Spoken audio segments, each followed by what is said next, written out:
गैर कानूनी तरीके से वो बिल पारित हुए हैं, वो रद्द होने चाहिए। मोदी जी, अहंकार की गद्दी से नीचे उतरिए। अगर आप राष्ट्रपति के पास नहीं जाने देंगे तो हम सब यहीं धरना देंगे और गिरफ्तारियां देंगे। सरकार को अपने एक्शंस की जिम्मेदारी लेनी पड़ेगी। देखिए, हल तब निकलेगा जब सरकार किसान की आवाज सुनेगी। राहुल गांधी जो कुछ बोलते हैं उसको कांग्रेस भी गंभीरता से नहीं लेती। देश का तो सवाल ही नहीं उठता।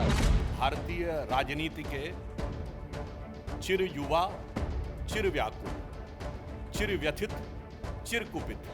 शायद वो इतिहास नहीं पढ़े हैं।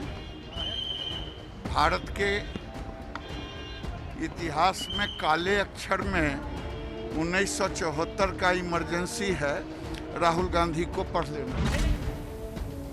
किसान खड़े हो जाएंगे तो किसान को आतंकवादी बोलेंगे, मजदूर खड़े हो जाएंगे तो मजदूर को आतंकवादी बोलेंगे। एक दिन अगर मोहन भागवत खड़े हो गए तो कहेंगे ये भी आतंकवादी। किसानों की लड़ाई अब राजनीति पर आई।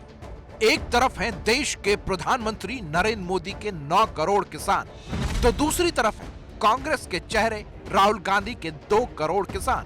कल कांग्रेस ने किसानों के मुद्दे पर खूब हल्ला बोला, तो आज बीजेपी का शक्ति प्रदर्शन है। आज पूर्व पीएम और बीजेपी के संस्थापक अटल बिहारी वाजपेयी का जन्मदिन है और इस अवसर को खास बनाने के लिए बीजेपी ने बड़ी तैयारी की है। बीजेपी की पूरी तैयारी और उस ब्लूप्रिंट आपको दिखाएंगे, लेकिन उससे पहले सत्ताधारी बीजेपी और सरकार का आज का कार्यक्रम जान लीजिए, जो किसानों से जुड़ा हुआ है।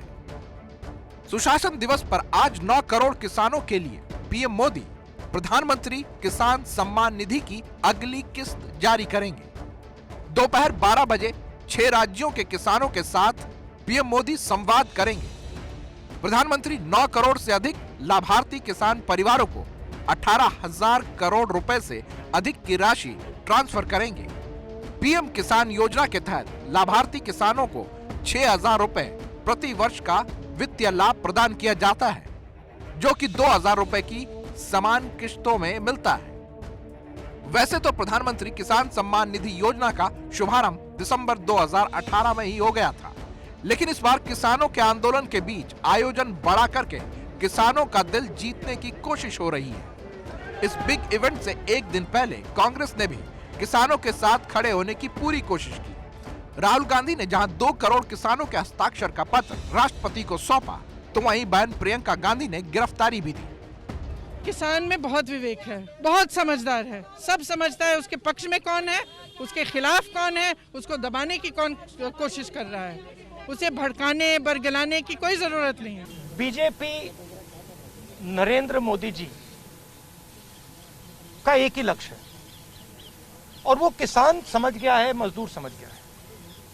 लक्ष्य है कि उनके आसपास जो 2, 3, 4 बड़े क्रोनी कैपिटलिस्ट हैं, उनके लिए पैसे बनाने का काम नरेंद्र मोदी जी करते हैं।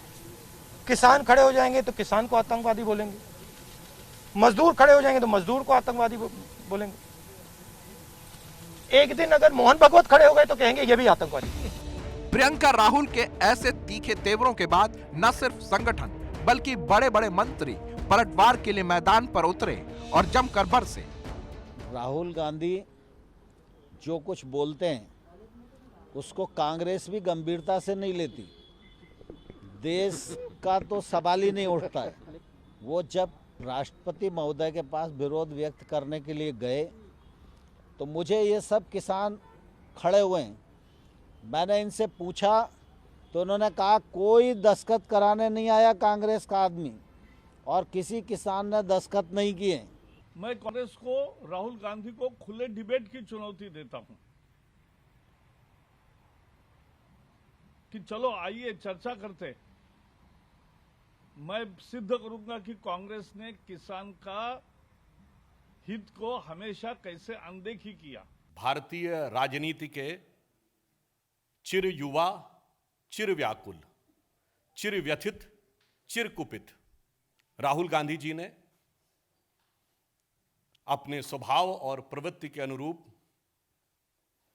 अनेक प्रकार के आरोप, प्रत्यारोप, निराधार आरोप, अनर्गल आरोप, उनका वाचन आपके समक्ष किया। बीजेपी भले ही कांग्रेस पर सवाल उठाए, लेकिन लंबे समय से नेतृत्व और गुटबाजी से जूझ रही कांग्रेस के लिए ये मुद्दा किसी संजीवनी की तरह नजर आ रहा है। कांग्रेस से नाराज चल रहे वरिष्ठ नेता भी इस मुद्दे पर राहुल के साथ भी हैं और सरकार पर हमलावर भी। और ये अत्याचार हो रहा है निरंतर किसान के साथ। हमको रोकना अपने आप में प्रजातंत्र का अपमान है। एडमेंट है, अहंकार है, जिद पर अड़ी है, इसे छोड़ देनी चाहिए। ये जो सरकार है ये ना सांसदों को राष्ट्रपति से मिलने देती है, ना संसद बुलाती है, ना किसानों से बात करती है, और ये लोकतंत्र का गला घोटने की कोशिश है। यही नहीं, कांग्रेस के साथ विपक्षी दलों के साथ मिलकर कई मोर्चों से सरकार को घेरने की कोशिश कर रही है। कृषि कानून पर राहुल गांधी, शरद पवार समेत कई विपक्षी नेताओं का संयुक्त बयान जारी किया और संसद का विशेष सत्र बुलाकर कानून वापस लेने की मांग की। 24 दिसंबर का दिन जहां कांग्रेस के मेगा शो के लिए याद रखा जाएगा, तो वहीं आज का दिन बीजेपी अपना बनाना चाहती है। लेकिन सबसे बड़ा सवाल, आखिर किसानों का आंदोलन कब खत्म होगा? आखिर कब सर्द रातों में सड़क पर डेरा डाले किसान अपनी घरों की छतों के नीचे जाएंगे? कब दूसरे राज्यों के लोग दिल्ली आ जा सकेंगे? आंदोलन की वजह से रोजाना हो रहे हजारों करोड़ का नुकसान देश की अर्थव्यवस्था को खोखला कर रहा है और इसका असर कई सेक्टर में दिख रहा है।